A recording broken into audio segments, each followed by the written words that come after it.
അസ്സലാമു അലൈക്കും വറഹ്മത്തുള്ളാഹി. പ്രിയപ്പെട്ടവരെ, എന്താ ഇത് കഥ? സോഷ്യൽ മീഡിയയും വാർത്തകളൊക്കെ എടുത്തു നോക്കുമ്പോൾ ഷെയ്ഖ് അബൂബക്കർ അഹമ്മദ് കാന്തപുരം AP അബൂബക്കർ മുസ്ലിയാർ ഇന്ത്യൻ പ്രധാനമന്ത്രി ശ്രീ നരേന്ദ്രമോദിയെ സന്ദർശിച്ചു, കൂടിക്കാഴ്ച നടത്തി. ദേ കിടന്നു കുറെ ആളുകൾക്ക് ഇങ്ങനെ വിരളി പിടിച്ച് ആകെ ഈ ഒരുവിധ ന്യൂസിന്റെ അടിയിലൊക്കെ വന്ന് എന്തെല്ലോ കാര്യങ്ങൾ അനാവശ്യ കമന്റ്സുകളും വൈരാഗ്യം വിരോധം എന്ന് പറഞ്ഞാൽ ഇങ്ങനെ ഉണ്ടോ മനുഷ്യന്മാർക്ക്? കൂട്ടരെ, നിങ്ങളോ ചെയ്യുന്നില്ല, എന്നാൽ ചെയ്യുന്നവര് ആർക്കെങ്കിലും ഏതെങ്കിലും സാധുക്കൾക്ക് പാവപ്പെട്ടവർക്ക് അത് ഇന്ന ഗണത്തിൽ എന്നില്ല, അത് മതത്തിന്റെ അടിസ്ഥാനത്തിലുമല്ല, അതെല്ലാവർക്കും കിട്ടുന്നതായിരിക്കും. അപ്പൊ അത്തരം കാര്യങ്ങൾ ഒരു രാജ്യം ഭരിക്കുന്ന പ്രധാനമന്ത്രി എന്ന നിലക്ക് ആ വ്യക്തിയെ കാണാൻ പോകുന്നു, സംസ്ഥാനം ഭരിക്കുന്ന മുഖ്യമന്ത്രിയെ കാണാൻ പോകുന്നു. ഇതൊന്നും അവരവരുടെ ആവശ്യങ്ങൾക്ക് വേണ്ടിയിട്ടല്ല. നിങ്ങൾ ചിന്തിക്കുന്നുണ്ടോ? ഈ മനുഷ്യരൊക്കെ ഈ പ്രപഞ്ചത്തിൽ എത്ര വർഷമാണോ ജീവിക്കുന്നത്? ഏറെ വന്ന് 60, 70, 100 വയസ്സിനുള്ളിലാ ജീവിക്കുക. അപൂർവങ്ങളിൽ ചില ആളുകൾ 100 വയസ്സുവരൊക്കെ. ഏതായാലും ആ വലിയ മഹാമനീഷിക്ക് ഒരുപാട് ആയുസ് കൊടുക്കട്ടെ എന്ന് നമ്മൾ പ്രാർത്ഥിക്കണം. കാരണം അനേകായിരം വരുന്ന ആലംബഹീനരായ പാവപ്പെട്ട ഒരുപാട് കുട്ടികൾ, കുടുംബങ്ങൾ, അവർക്ക് കത്താണിയാണ് ആ വലിയ മഹാമനീഷി.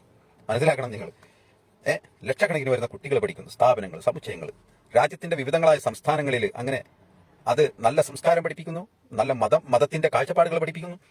അങ്ങനെ ഭാവിയിലേക്ക് നല്ല ഒരു തലമുറയെ വാർത്തെടുക്കാനുള്ള ശ്രമമാണ് നടത്തിക്കൊണ്ടിരിക്കുന്നത്.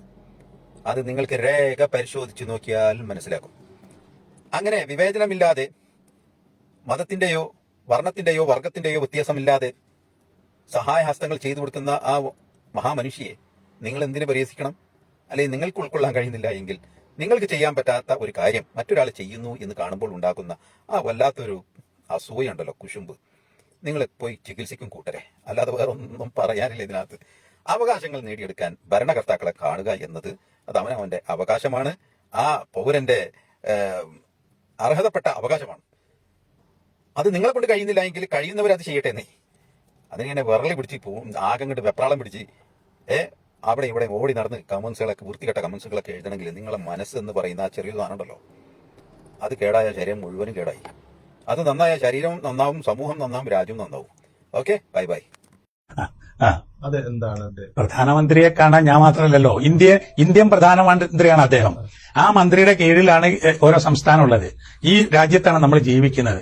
നമ്മളുമായി ബന്ധപ്പെട്ട 100 പ്രശ്നങ്ങൾ നമ്മുടെ ഭരണകൂടവുമായി ബന്ധപ്പെട്ടതാണ്.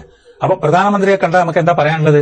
നമുക്ക് മുസ്ലിം ന്യൂനപക്ഷങ്ങളുടെ പ്രശ്നം പറയാനുണ്ട്, ഏക സിവിൽ കോഡ് വരുന്നതിനെ കുറിച്ച് പറയാനുണ്ട്, വഖഫ് ഭൂമികൾ ദുരുപയോഗപ്പെട്ടത് പറയാനുണ്ട്, അങ്ങനെ മുസ്ലിം റിസർവേഷൻ പ്രശ്നം പറയാനുണ്ട്, പിന്നോക്ക വിഭാഗങ്ങളുടെ കാര്യങ്ങൾ, ഒരുപാട് കാര്യങ്ങൾ. അതൊരു കുറ്റമൊന്നുമല്ലല്ലോ.